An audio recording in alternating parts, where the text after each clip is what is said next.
안녕하세요. 저는 4살 아들을 키우고 있는 여자입니다. 저희 집의 가족 구성원은 평범한 집과는 달리 조금 특이한 편인데요. 어쩌다가 특이한 가족 구성이 되었는지 제 사연 한번 들어보실래요? 저는 아파트 관리사무소에서 회계 업무를 보는 일을 하고 있었어요. 제 일 중엔 회계 업무 말고도 중요한 다른 일이 있었는데요. 그건 바로 노인정 살림을 사는 일이었어요.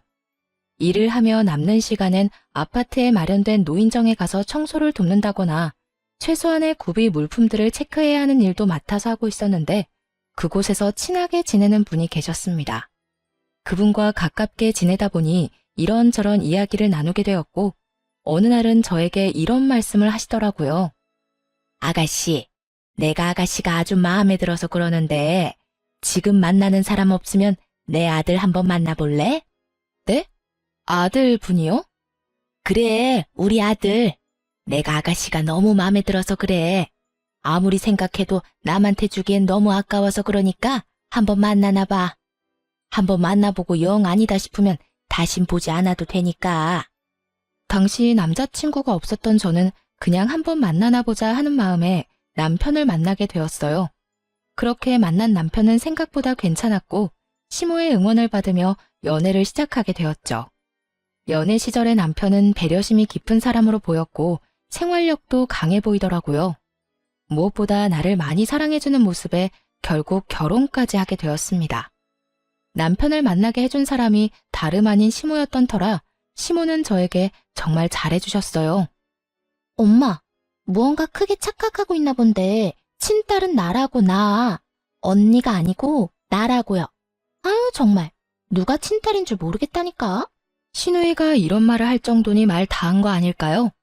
이렇듯 많은 사랑을 받는 만큼 저 역시 시모를 잘 모시며 지냈어요. 시모와 제 사이가 좋다고 신우이가 질투한 것도 아니었어요. 신우이 역시 앞에선 그렇게 말했지만 뒤에선 저에게 엄마에게 잘해주어 고맙다고 늘 말해주는 다정한 신우이였으니까요. 결혼을 하고 난 후에도 계속 일을 하고 있었기에 시모와 전 더욱 자주 긴 시간을 함께 보내곤 했습니다. 그래서 그런지 서로 간의 정이 더 깊어졌고요. 그러던 어느 날 남편이 갑작스럽게 회사를 그만뒀다며 저에게 사업 이야기를 꺼내기 시작하더군요. 여보, 사실 나 저번 주에 회사 그만뒀어. 뭐? 당신 오늘도 출근한다고 나갔었잖아. 출근도 안 하는 사람이 나가서 뭘 한 거야? 아니, 애초에 왜 상의 한마디도 없이 그런 큰 결정을 내린 거야? 그게 나 사실 사업하고 싶어. 언제까지 월급쟁이 할 수도 없는 노릇이고. 언젠가는 우리 아기도 낳아야 할 거고 그때 되면 돈도 더 많이 들 건데 그런 날이 오기 전에 얼른 시작해서 자리 잡고 싶어. 처음엔 많이 당황스러웠어요. 잘 다니던 회사를 상의 한마디도 없이 그만뒀다고 하니 화가 나기도 했고요. 하지만 화가 난다고 화를 내봤자 복직이 되는 것도 아니었기에 저는 최대한 마음을 가라앉히며 남편에게 물었고 남편은 앞으로의 계획을 저에게 털어놓더군요. 저로선 도저히 생각하지도 못한 일이었지만 이왕 저지른 일 되돌릴 수 없으니 이렇게 된 이상 마음이라도 편하게 시작하게 해주자 싶었어요. 대박이 나면 더없이 좋겠지만 그렇지 않다고 해도 좋은 경험을 얻는다고 생각하기로 한 것이었죠. 무슨 말인 줄 알겠어. 그런데 여보, 사업을 한다고 무조건 성공하는 것도 아니고 그러다 혹시나 아니다. 이미 그만뒀는데 어쩌겠어. 이왕 하는 거 열심히 해봐. 고마워. 미리 상의 못한 건 미안해. 나도 많이 고민하다가 이때가 아니면 도저히 안 되겠다는 생각이 들어서 당신이랑 신랑이 하면서 시간 쏟고 싶지 않았어. 다음부턴 꼭 상의할게. 정말 미안해. 알겠어. 다음부턴 꼭 그런 일은 상의해. 사실은 혹시나 망하면 어쩌려고 그래? 라는 말을 하고 싶었어요. 하지만 이미 회사는 그만뒀고 남편은 사업을 하겠다는 굳건한 의지를 내비치는 상황에 굳이 그런 불길한 말을 하고 싶지 않더라고요. 한편으론 남편의 심정이 이해가 되지 않는 것도 아니었고요. 상의를 해줬더라면 좋았을 테지만 이왕 벌어진 일, 큰 일을 하려는 사람에게 괜한 잔소리도 하고 싶지 않았어요.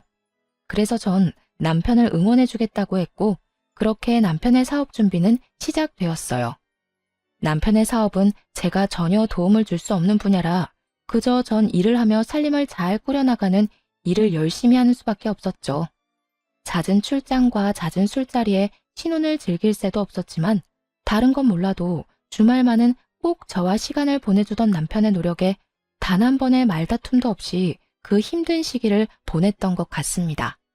가장 힘든 건 당연히 돈이었어요. 아무래도 남편의 벌이가 전혀 없이 지내는 기간이 길어지다 보니 제 벌이로 감당할 수 있는 선을 훌쩍 넘어 생활이 힘들어지더라고요.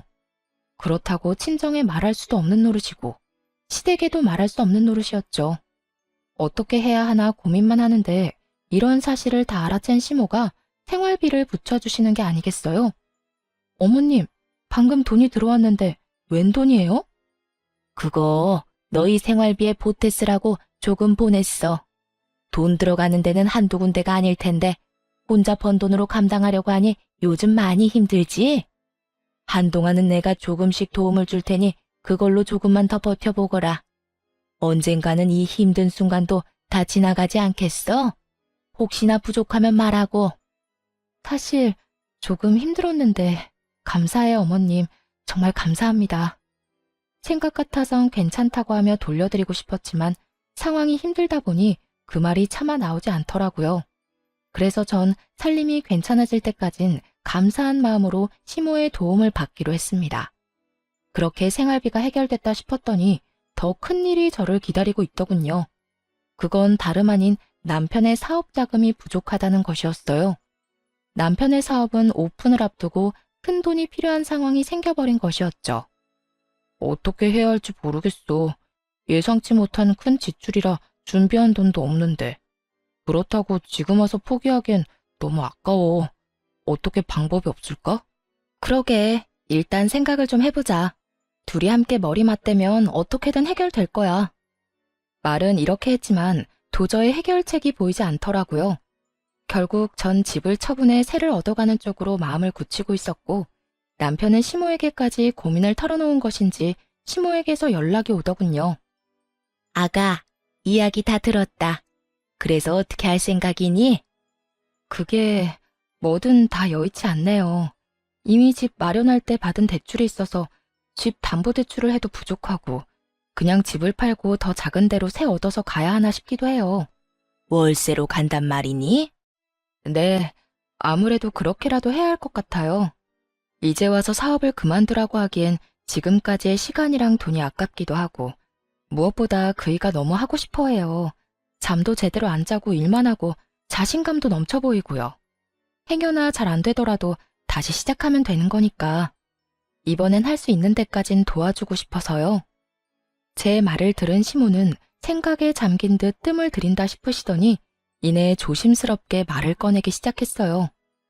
아가, 내가 지금부터 어떤 말을 할 건데 네가 싫으면 싫다고 솔직하게 말해다오. 무슨 말씀을 하시려고 이러세요? 편하게 말씀해 보세요. 그게 다른 집에 새들어 살 바엔 우리 집으로 들어오는 건 어떠냐? 아무래도 월세 내고 사는 돈이 아깝기도 하고 네 남편 계속 바빠질 텐데 너 혼자 그렇게 두는 것도 마음에 걸리기도 해. 네 생각은 어떠니? 많이 불편할 것 같니?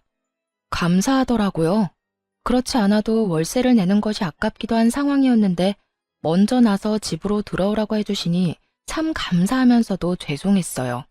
시모의 말에 저는 재빠르게 감사의 마음을 전하며 그렇게 하겠다고 했습니다. 아니요, 저는 너무 좋아요. 어머님, 너무 감사해요. 저희가 들어가면 불편한 점이 한둘이 아닐 텐데 괜찮으실까요? 그럼 괜찮고 말고. 그리고 감사는 무슨. 다른 것도 아니고 내 아들놈 사업한다고 집까지 팔 상황인데 이 정도는 당연히 해야지. 생각 같아선 돈으로 도와주고 싶다만 나도 지금은 다 묶여 있어서 그럴 여유는 없구나. 그리고 네가 불편할까봐 걱정인 게지. 난 너랑 사는 거 불편하지 않아. 오히려 좋은걸? 그러니까 내 걱정은 말고 너만 괜찮다면 함께 살자꾸나. 그리하여 저흰 집을 처분하고 시댁으로 들어가게 되었고 시모 역시 가지고 있던 자금 조금을 남편에게 주게 되었죠.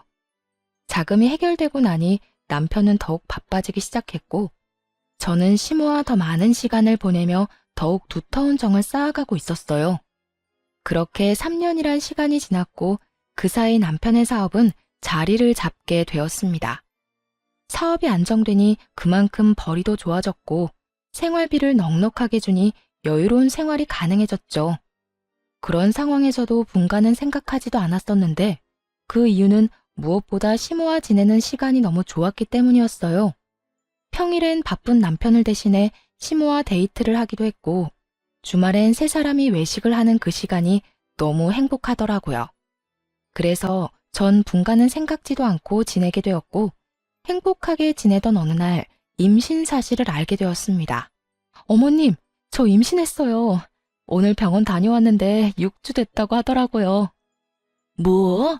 그게 사실이야? 고생했다, 고생했어.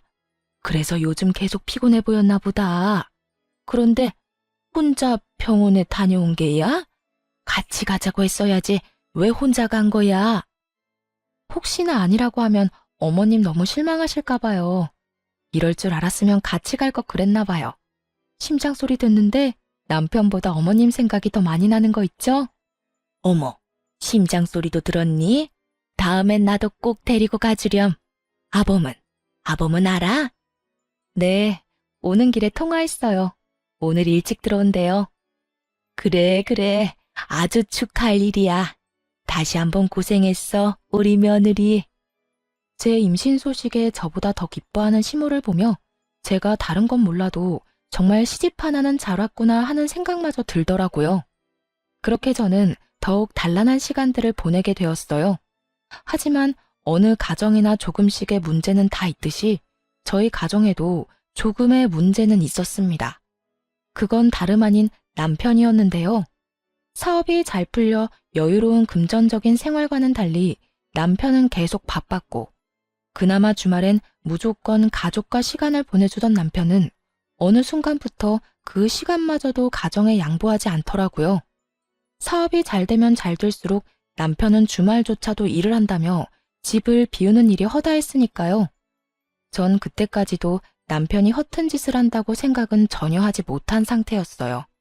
심지어 제가 임신까지 했으니 그런 쪽으론 전혀 생각지도 못하고 그저 남편을 믿고 아기를 잘 지키는 일에 온 신경을 쏟고 있던 때였어요.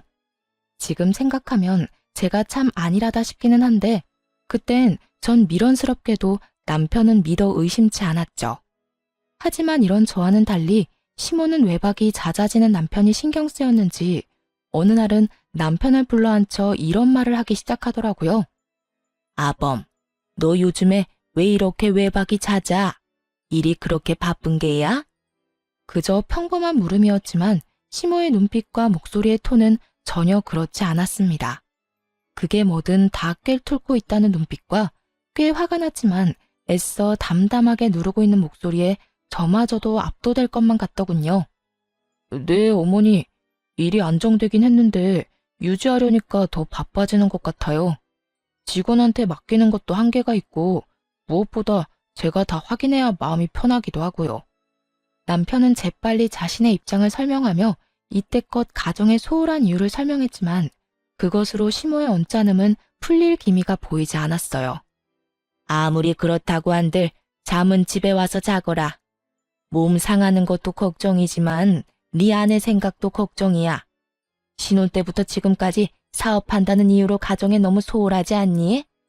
돈 잘 벌어다 주는 게 다가 아니다.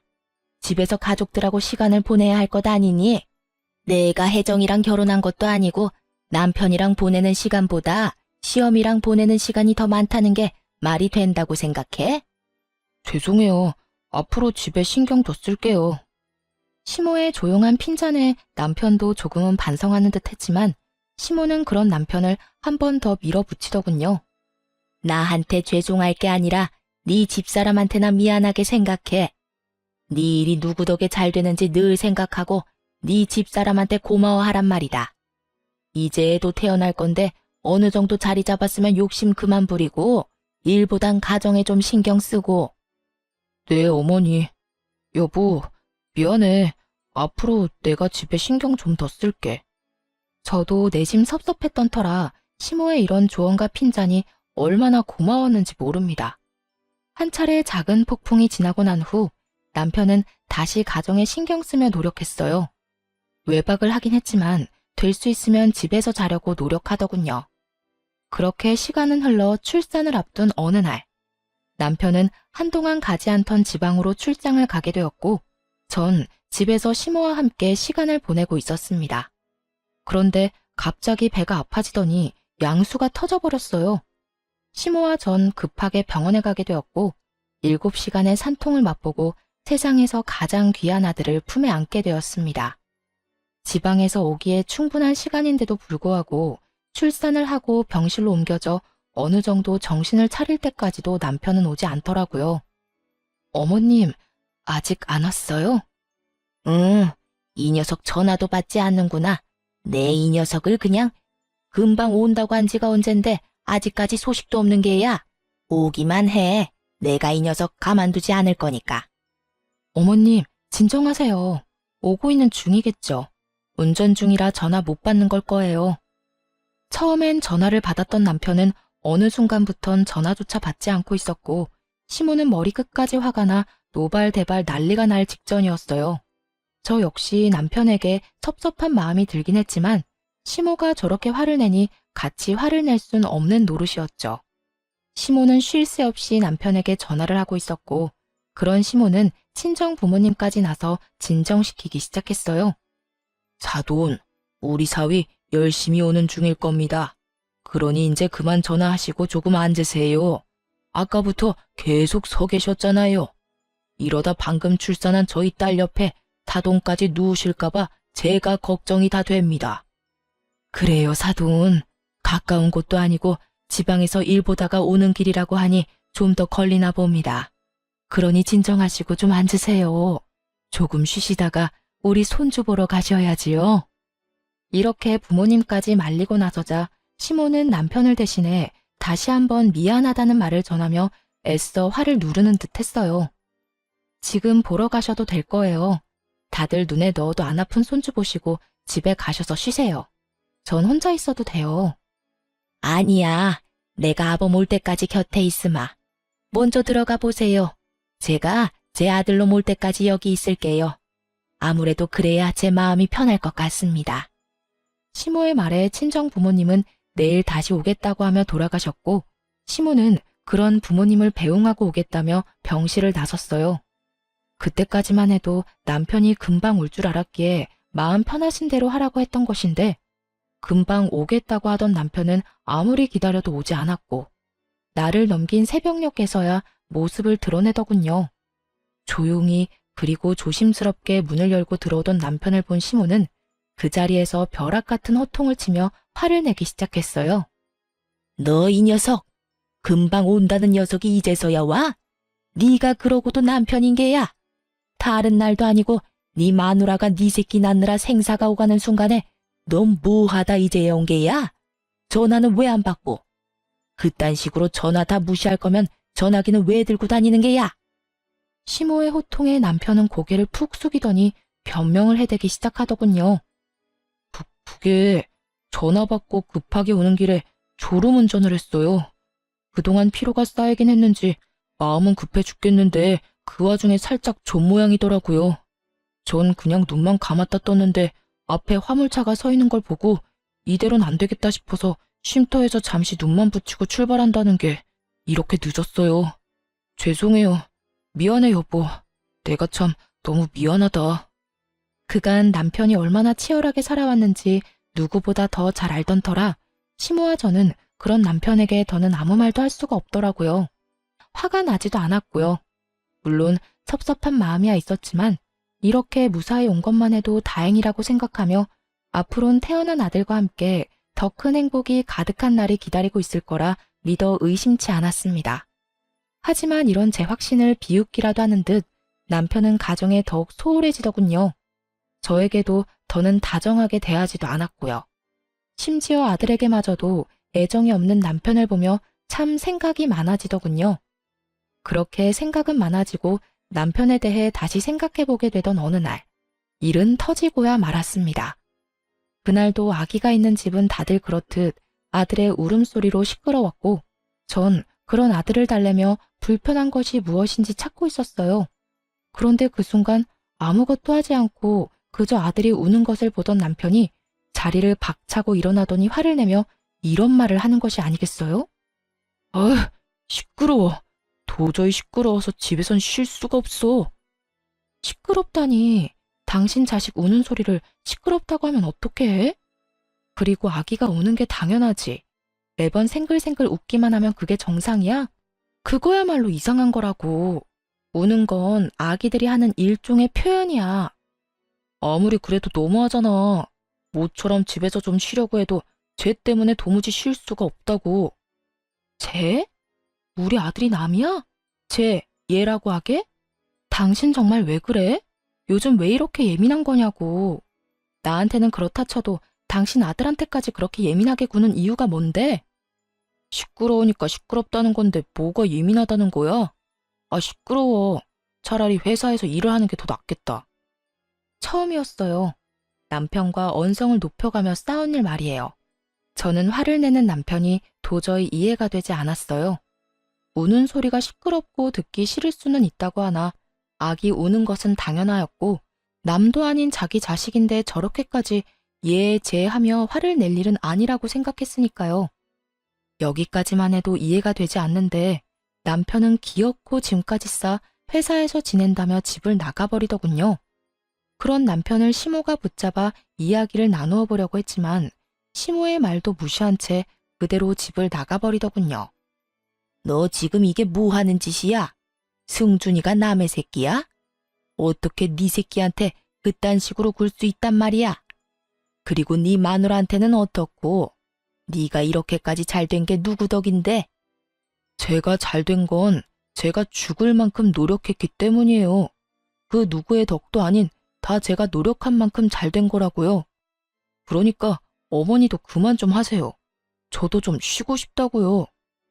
평소 시모의 말이라면 끔뻑 죽던 남편이었는데 시모에게 고함을 치며 화를 내더군요. 그런 남편의 모습에 시모도 많이 놀란 듯 남편을 잡은 손을 힘없이 떨궈버리더라고요. 그렇게 집을 나가버린 남편은 3일째 집으로 돌아오지 않고 있었고 시모는 도저히 안 되겠다 싶으셨는지 저에게 남편의 회사로 가보자고 하더군요.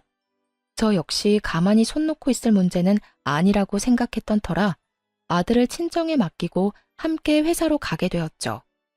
남편의 회사로 찾아가니 남편이 자리에 없어 직원에게 물어보니 아마 회사 근처 고급 일식당에 있을 거라고 하더군요. 식사 시간이 아닐 때라 조금 의아하긴 했지만 저와 시모는 일단 식당으로 가게 되었죠. 혹시나 거래처 사람을 만나 중요한 이야기를 나누고 있으면 어떻게 하지? 하는 우려와 함께 말이죠. 하지만 이런 저의 우려와는 달리 룸에서 나오는 남편의 곁엔 젊은 여자가 자리하고 있더군요. 남편은 다른 여성과 어깨를 두르고 있었고 그 여성은 남편의 품에 기대며 치맛자락을 정리하면서 룸에서 나오고 있었습니다. 더 충격적인 건 상간녀의 정체였습니다. 사업이 자리를 잡고 바빠질 시기에 제가 면접을 직접 봐서 뽑았던 30대도 되지 않은 격리 겸 비서였기 때문이었죠. 제 손으로 남편의 상간녀가 될 사람을 회사에 넣었다니 충격이 클 수밖에 없었죠. 오빠, 이제 회사 들어가야 하는 거야?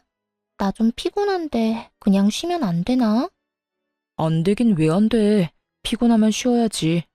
집에 데려다 줄 테니까 집에서 좀 쉬고 있어. 급한 일만 마무리하고 갈 테니까. 정말?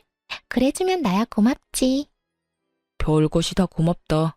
이런 걸로 고마워하지 마. 앞으론 이 모든 게 당연해질 테니까 지금부터 적응하라고. 우리 오빠 최고야. 얼른 이혼하고 내 남자 됐으면 좋겠다. 언뜻 들리는 두 사람의 대화로 남편의 외도가 확실해지는 순간 저는 믿을 수 없는 현실에 그 자리에서 굳어버렸고 시모는 그대로 남편에게 다가가 아무 말도 없이 남편의 얼굴을 향해 손을 올렸습니다. 남편은 많이 당황한 듯 아무 말도 못하고 맞은 볼만 어루만지고 있었고 상황 파악이 되지 않은 상간녀가 시모를 밀치며 화를 내더군요. 할머니, 미쳤어요? 누군데 감히 우리 오빠 뺨을 때리는 거예요? 이 할머니 미쳤나 봐. 오빠, 괜찮아? 상간녀의 행동에 시모는 바닥에 고꾸라져 버렸고 그 모습을 본 저는 그대로 상간녀에게 달려가 상간녀를 있는 힘껏 밀어버리고 시모를 일으켰어요. 그런데 시모가 바닥에 고꾸라졌을 때는 미동도 없던 남편놈이 제가 상간녀를 밀어버리자 급하게 달려나가 상간녀를 구해주더군요. 시모는 그 모습을 보고 한장하는 얼굴로 고함을 질렀어요. 너, 이 애미가 쓰러지는 건 네 눈에 보이지 않는 거냐? 어머니, 그게 아니라... 난 지금 이 순간부터 네 어미 아니다. 그런 줄 알고 네 옆에 그 멍청한 년이나 챙기거라. 시모는 그대로 저를 데리고 집으로 돌아와 버렸고 얼마 지나지 않자 남편도 상간녀를 데리고 집으로 들어오더군요. 그리곤 시모 앞에 나란히 무릎을 꿇고 앉아 상황을 설명하기 시작했어요. 이런 와중에도 저에겐 미안한 기색 하나 없이 저를 아예 없는 사람 취급하는 남편을 보며 정말 오만 정이 다 떨어지더군요. 어머니, 저 이 여자랑 살고 싶습니다. 더는 집사람이랑 사는 것도 싫고 사랑하지도 않아요. 사랑하지도 않는 사람이랑 계속 살아서 뭐 하겠어요? 서로 상처만 될 뿐이지. 그러니까 저 이 사람이랑 살게 해주세요.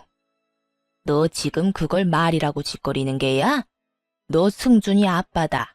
승준이 아직 돌도 안 지났어. 그런데 이혼을 하고 싶어? 다른 여자랑 살고 싶다고? 가만. 그러면 너 혹시 승준이 태어나던 날도 저 년이랑 있다가 늦은 게야? 네. 맞아요. 제 핏줄이 태어나는 순간보다 이 여자랑 있는 순간이 더 소중하고 좋아서 같이 있다 보니 늦었어요. 사실은 가고 싶지도 않았다고요. 실수로 아차하는 순간에 가진 악이 무슨 애정이 있겠어요?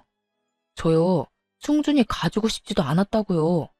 어머니는 어떨지 몰라도 저한텐 승준이는요, 제 이혼의 발목을 잡은 짐덩어리일 뿐이에요.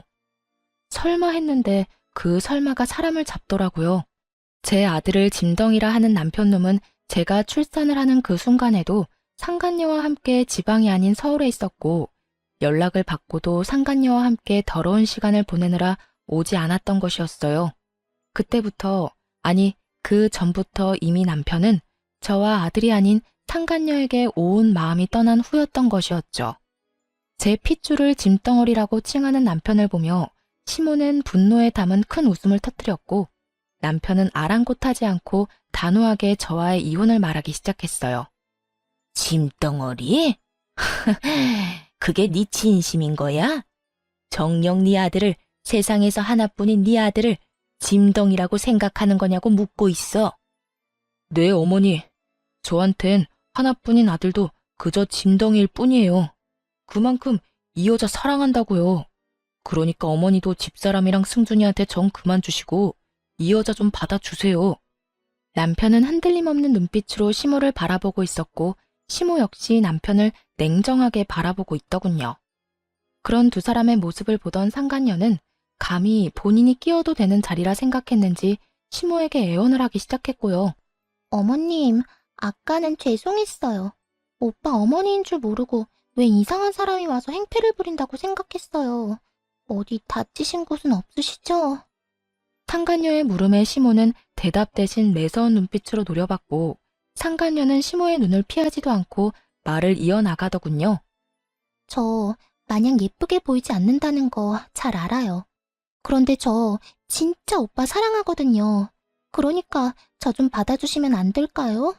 제가 어머니 정말 잘 모시고 아기도 빨리 가져서 손주 빨리 안겨드릴게요. 저 가정교육도 잘 받아서 음식도 잘하고요. 내조도 저 여자보다 잘할 자신 있어요. 아, 참나. 가정교육을 잘 받았다는 년이 남의 남편이랑 이딴 짓을 저질러? 도대체 어떤 가정교육을 받으면 외도나 저지르면서 조강지쳐 쫓아낼 생각을 한다니 말이야? 어머님, 그 점은 저도 유감이긴 한데 그래도 너무 사랑하는 거 어떻게 하겠어요. 자식 이기는 부모 없다고 어머님이 이해해 주세요. 제가 잘할게요. 그 입 다물지 못해? 누가 네 어머님이야? 네가 여기서 말할 처지나 된다고 생각하고 말을 하는 게야? 이 자리가 어떤 자리인 줄 알고 감히 말을 섞으려 들어? 시모의 호통에 상간녀는 고개를 숙이며 입을 다물었고 시모는 거친 숨을 내쉬더니 저에게 물어왔습니다. 아가, 아니, 혜정아, 네 생각은 어떻니? 앞으로 어떻게 했으면 좋겠어? 전 이혼하려고요. 서로 저렇게 죽고 못 사는 사이라고 하는데 이혼하는 게 맞는 것 같아요. 승준이가 마음에 걸리기도 하지만 승준이를 짐덩어리라고 하는 사람을 계속 제 아들 아빠로 살게 하는 건 저 역시 소름 끼치게 싫어서요. 전 이미 정이 떨어질 대로 떨어진 상태였고 무엇보다 제 아들을 저딴 식으로 취급하는 남자와 더는 한 집에서 같은 공기를 쉰다는 것 자체가 구역질이 나는 지경이었습니다. 그래서 저 역시 이혼을 하겠다고 단호하게 말했고 제 말에 시모는 다 맞는다는 듯 고개를 끄덕이더군요. 내 생각도 같다. 저런 인간 같지도 않은 쓰레기를 귀한 승준이와 네 곁에 계속 두는 거 나도 싫다. 두 사람 이혼하거라. 대신 넌 앞으로 승준이 2번 다시 보지 않겠다는 각서 쓰거라. 아들에게 손톱만큼도 애정이 없던 남편은 시모의 말이 떨어지자마자 이게 웬 떡이냐는 표정으로 웃으며 각서를 쓰더군요. 자식 버리는 부모의 표정이 너무 티없이 밝아 참 어이가 없으면서도 허망하더군요. 저런 인간도 남편이라고, 아기 아빠라고 같이 살았으니 말이죠.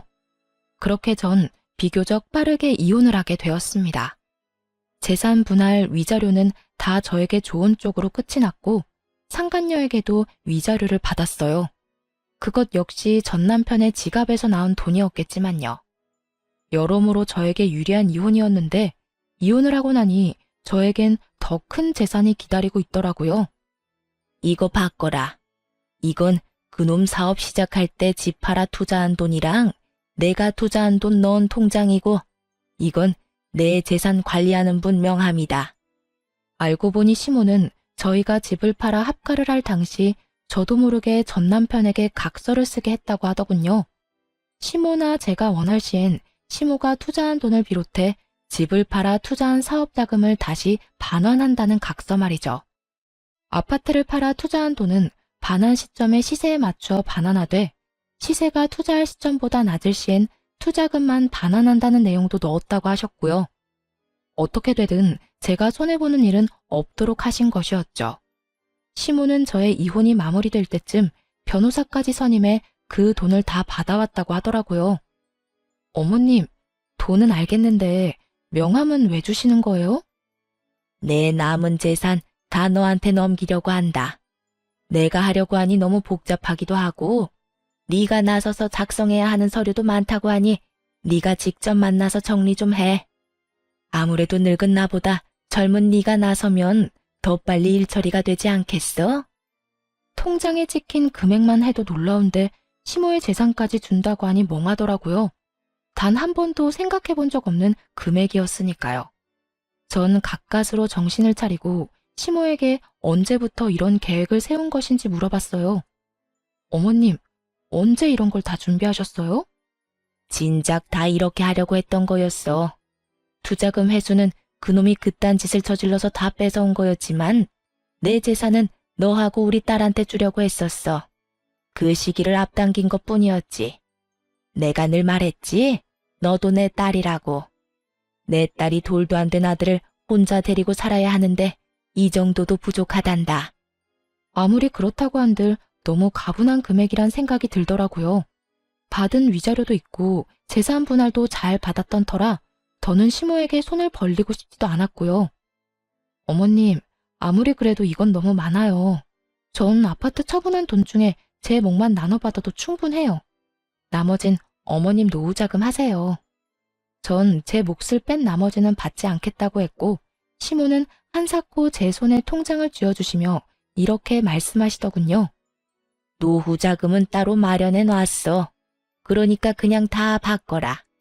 이혼하기 전에 다 넘겨주면 그놈이 또 이혼 안 한다고 난리 부릴까봐 지금에서야 준단다.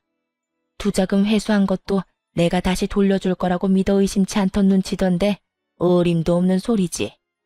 그 사람이 가만히 있지 않을 텐데요. 이 사실을 다 알게 되면 분명 어머님 찾아가서 난리를 부릴 거예요. 난리를 부리고도 남을 사람이었죠. 여자 때문에 조강지쳐도 아들도 다 버린 놈인데 그 큰 돈 앞에선 어떻게 변해버릴지는 아무도 모르는 일이니까요. 시모는 이런 제 우려는 걱정도 하지 말라는 듯 살짝 미소를 지으며 저에게 이렇게 말했습니다.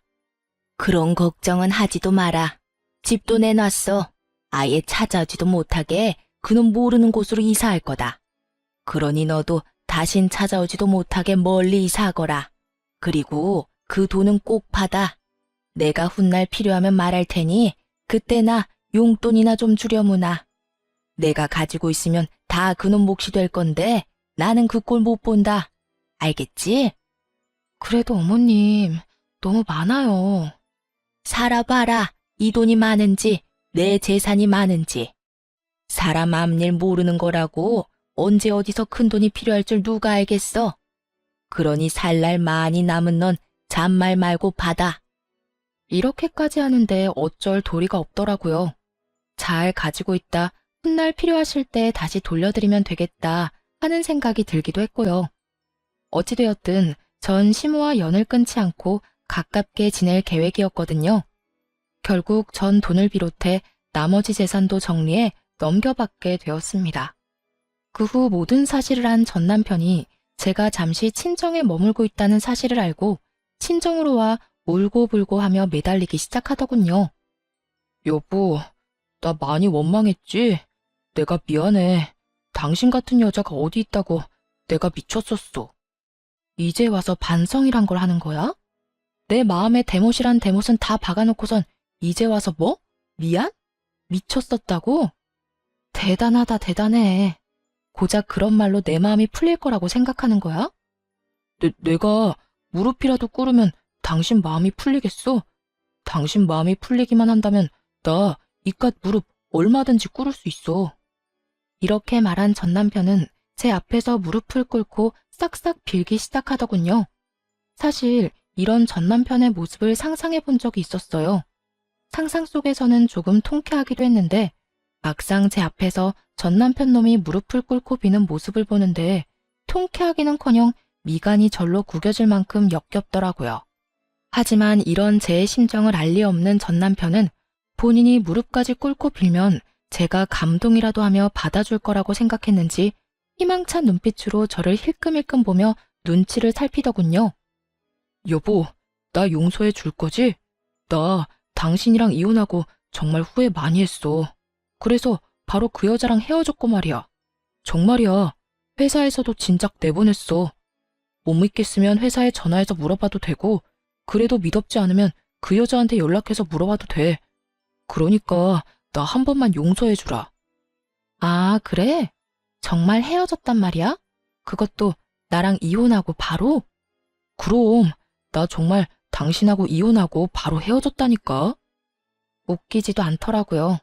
당장 전날만 해도 상간녀와 함께 시모에게 찾아가 정말 재산을 전처에게 준 것이 맞는지 몇 번이나 확인하고 한 것을 다 전해 들었는데 눈 하나 깜짝하지 않고 거짓말을 하고 있으니 말이에요.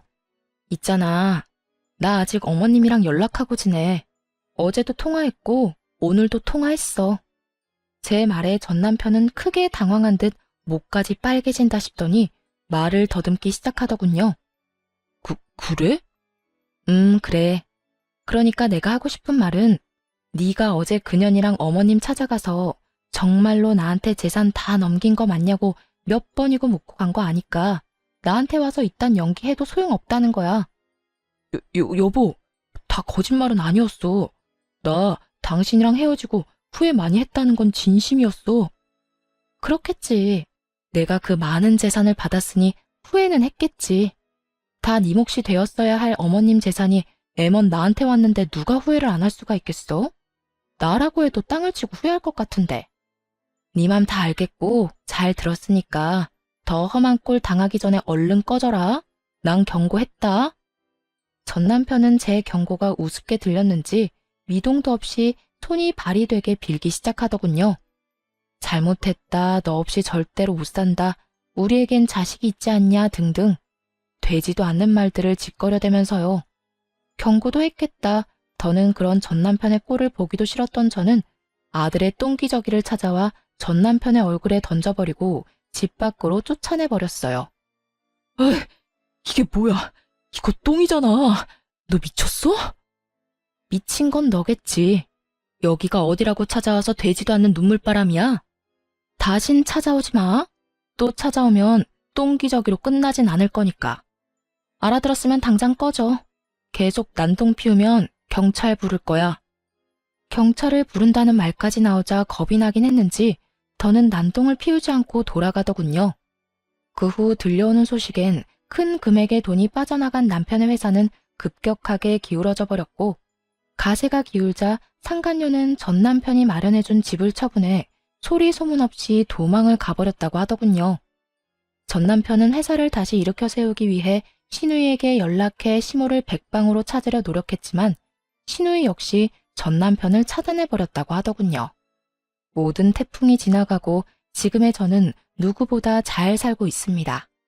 시모와는 가깝게 살고 지내다 신우이가 먼 곳으로 시집을 가는 바람에 친정에서 가까운 곳으로 집을 얻어 시모와 함께 살고 있어요. 처음 제가 시모에게 함께 살자고 했을 때 시모는 한사코 안 된다며 거부를 하셨었어요. 어머님, 이제 저랑 승준이랑 같이 살아요. 혼자 승준이 키우기 너무 힘들어서 어머님 도움이 절실하다고요. 그건 안 되는 일이다. 내가 너랑 사는 게 말이나 된다고 생각하는 게야? 말이 안 될 건 뭐예요? 어머님 평소에 저 딸처럼 생각하신다고 하시더니 다 거짓말이었어요? 그냥 하신 말이었어요?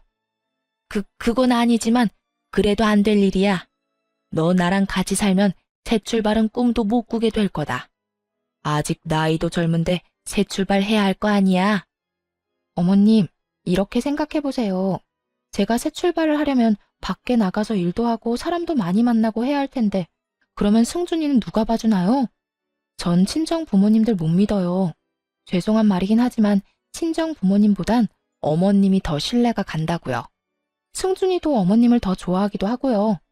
그러니까 그렇게 바라시는 제 새 출발을 위해서라도 함께 살아주세요. 네? 제 말에 시모는 눈물까지 글썽이며 제 손을 잡아주시더라고요. 그러면서 이렇게 말씀하셨어요. 넌 어떻게 돼 내가 그런 생각을 하는 게야.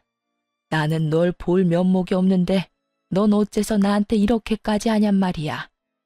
나 때문에 네 인생이 망해버린 것 같아서 널 볼 때마다 내가 너무 미안한데 네가 그렇게 말하면 내가 같이 살 수밖에 없지 않니? 어머님, 제 인생 안 망했어요. 그저 이혼만 했을 뿐이에요. 그까짓 이혼이 뭐라고 제 인생을 감히 망치겠어요? 그리고요, 이혼은 했지만 엄마 같은 어머님도 제 곁에 계시게 됐고 무엇보다 우리 승준이를 얻게 되었잖아요. 그거면 됐어요, 전. 그러니까 저랑 같이 살아주세요. 제가 정말 마음이 편치 않아서 그래요. 고맙다, 고마워. 아니에요. 제가 더 감사해요. 시모는 끝까지 우기고 드는 제 뜻을 결국 받아주셨고, 결국 저희 집 가족 구성원은 시모와 저, 그리고 아들이 되어버린 것입니다. 조금은 특별한 가족 구성원이 된 지도 꽤 시간이 흘렀네요. 잘 먹고 잘 우는 것이 일이던 제 아들은 벌써 4살이 되었거든요. 다행스럽게도 아들은 아빠의 빈자리가 느껴지지 않을 만큼 밝고 사랑스럽게 자라고 있어요. 시모와 전 여전히 사이가 좋고 요즘엔 어머님이란 호칭 대신 엄마라는 호칭으로 부르고 있을 만큼 더욱 가깝게 지내고 있답니다. 처음 엄마를 모시고 산다고 했을 때 친정 부모님께서 선뜻 그렇게 하라고 하신 것은 아니었어요. 하지만 엄마가 저에게 어떻게 하는지를 누구보다 가까이에서 봤던 터라 짧은 고민 후 저의 뜻대로 하라고 해주시더라고요. 지금은 저희 관계를 인정해 주시는 것을 넘어 함께 시간을 보내는 일도 많아요. 이렇듯 저는 특별한 가정 속에서 행복한 삶을 보내고 있습니다. 앞으로도 저는 특별한 인연으로 생긴 엄마와 함께 아들을 잘 키우며 행복하게 살아가 보려고요. 제 사연은 여기서 끝이 났습니다. 긴 저의 과거 이야기를 들어주신 모든 분 감사드립니다.